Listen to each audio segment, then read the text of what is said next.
Good morning. This is Pastor Brian. Thank you for joining me as we read a chapter a day from the book of Hebrews. Today, chapter 11. I'll be reading from the Common English Bible. Just follow along and or give it a listen as we move through today's chapter. Faith is the reality of what we hope for, the proof of what we don't see. The elders in the past were approved because they showed faith. By faith, we understand that the universe has been created by a word from God so that the visible came into existence from the invisible. By faith, Abel offered a better sacrifice to God than Cain, which showed that he was righteous, since God gave approval to him for his gift. Though he died, he's still speaking through faith. By faith, Enoch was taken up so that he didn't see death. And he wasn't found because God took him up. He was given approval for having pleased God before he was taken up. It's impossible to please God without faith because the one who draws near to God must believe that he exists and that he rewards people who try to find him. By faith, Noah responded with godly fear when he was warned about the events he hadn't seen yet. He built an ark to deliver his household. With his faith, he criticized the world and became an heir of the righteousness that comes from faith. By faith, Abraham obeyed when he was called to go out to a place that he was going to receive an inheritance. He went out without knowing where he was going. By faith, he lived in the land that had been promised to a stranger. He lived in tents along with Isaac and Jacob, who were co-heirs of the same promise. He was looking forward to a city that has foundations, whose architect and builder is God. By faith, even Sarah received the ability to have a child, though she herself was barren and past the age of having children, because she believed that the one who promised was faithful. So descendants were born from one man, and he was as good as dead.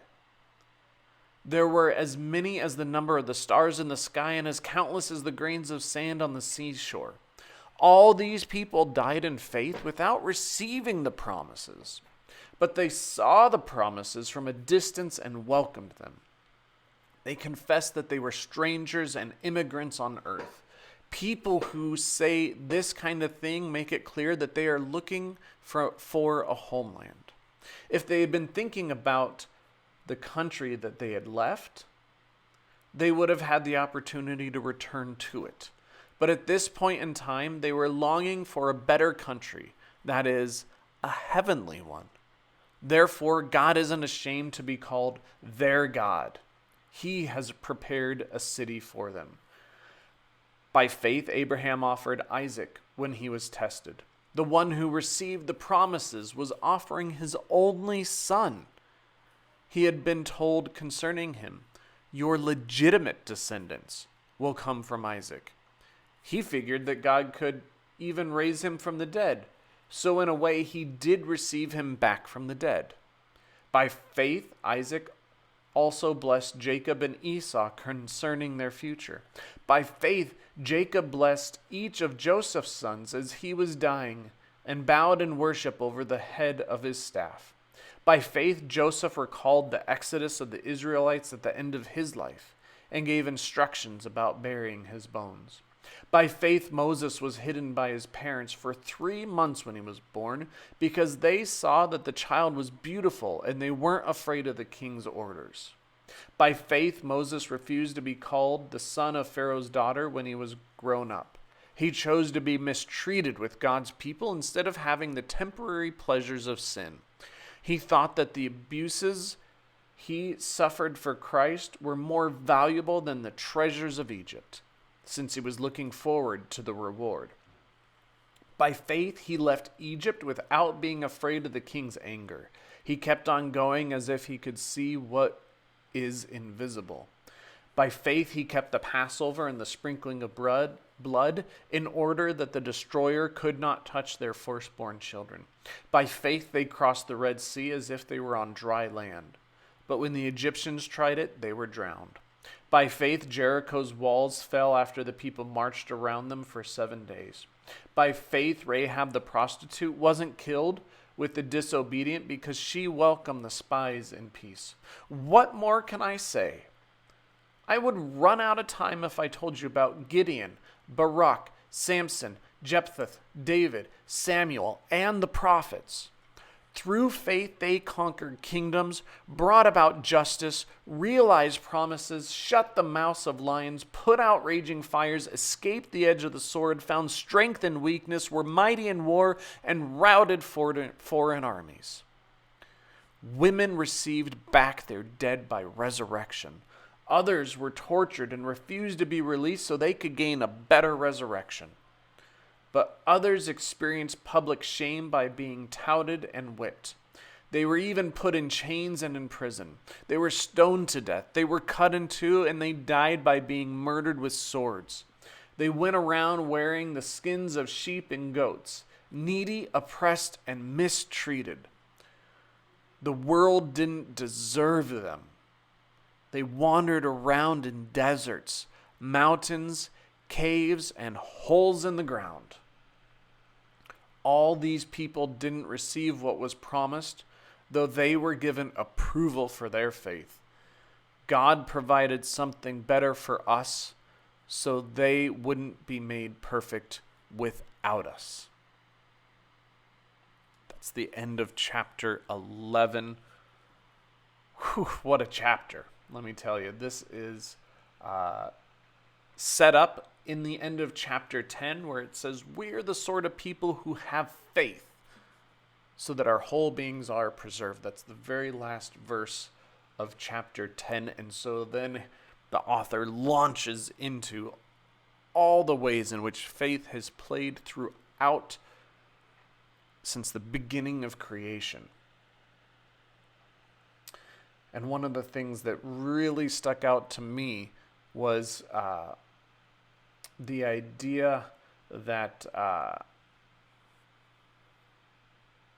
all of this was about looking forward, which I believe is in verse 10. He was looking forward to something, to that promise. And it talks about even more in a different part. I think it's in verse 11. But anyway, this promise was made, but no one ever saw the promise. And yet they held on to these promises through faith. Their hope was in the future. Their hope was about something beyond themselves.